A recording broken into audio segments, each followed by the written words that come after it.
Já jsem tady zkusil sepsat třídy aktiv, které okolo nás jsou a z čeho vlastně můžeme vybírat.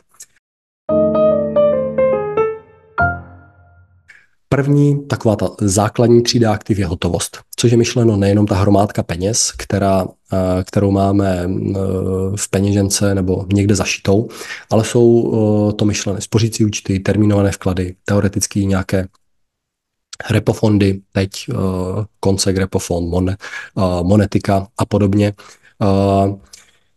Takže to je ta nejbezpečnější, nejkonzervativnější varianta. Potom samozřejmě další třídu aktiv velmi známou jsou dluhopisy, myšlen dluhopisové fondy nebo konkrétní dluhopisy, státní, korporátní a další. Potom samozřejmě akcie jednotlivých firm. Potom další třídou aktiv jsou alternativní investice, která je extrémně široká.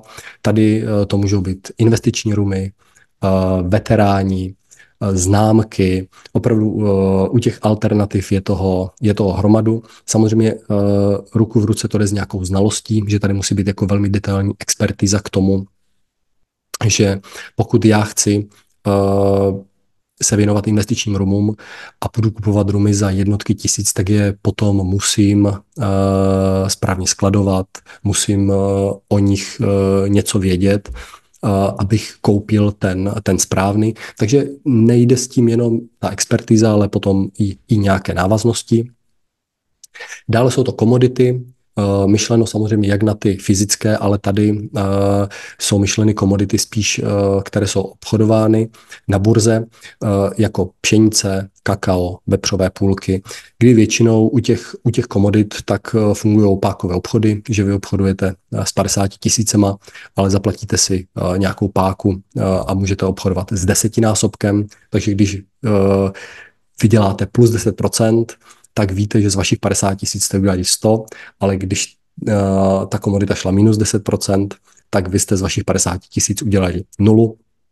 Takže relativně takové rizikové aktiva, ale komodita může být i zlato nebo nějaké další drahé kovy a věci v hotovosti. Dále jsou to kryptoměny, které musím říct, že teď až tak populární nejsou, není žádný nějaký velký boom, který byl tady před pár lety, i když poslední dny Bitcoin zase vyletěl nahoru, takže možná bude taková drobná renesance kryptoměn. Potom jsou to andělské investice, myšleno, že vy můžete dát váš kapitál do nějaké malé rozvíjející se společnosti, za to tam dostanete nějaký podíl na té firmě nebo obce, které si do budoucna můžete koupit. A víte, že když ta společnost udělá díru do světa, tak vy na to můžete zbohatnout.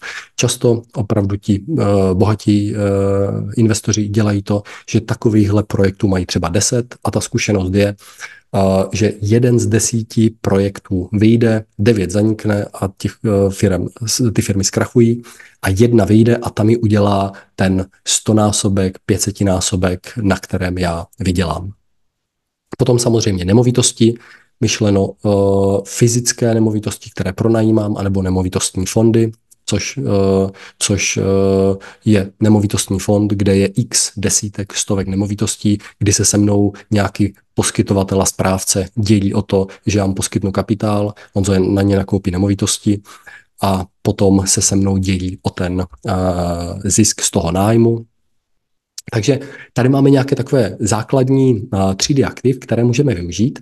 No a aby jsme si to dali trochu do konkrétna, tak se můžeme podívat, že jenom v České republice je třeba podílových fondů 2000. Ve světě je jich 120 000. Indexových fondů je 32 000. Akcí kotovaných na světových burzách je 45 000. Nemovitostí v Česku 2 300 000.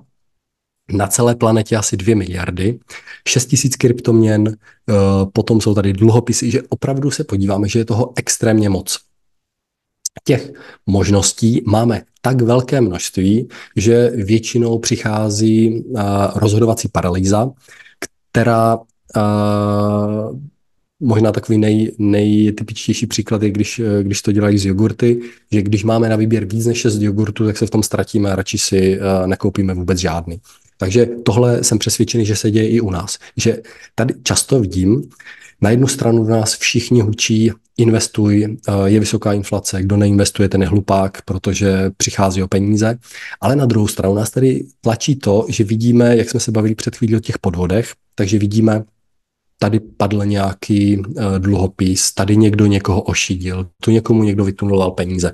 Takže jsme mezi takovými dvěmi mlýnskými kameny, kdy na jedné straně nás všichni tlačí, ať investujeme, ale na druhou stranu vidíme ty rizika. A do toho teda, když už se rozhodneme, že chceme investovat, tak najednou vidíme, že těch možností je hromada a my se v tom nedokážeme zorientovat.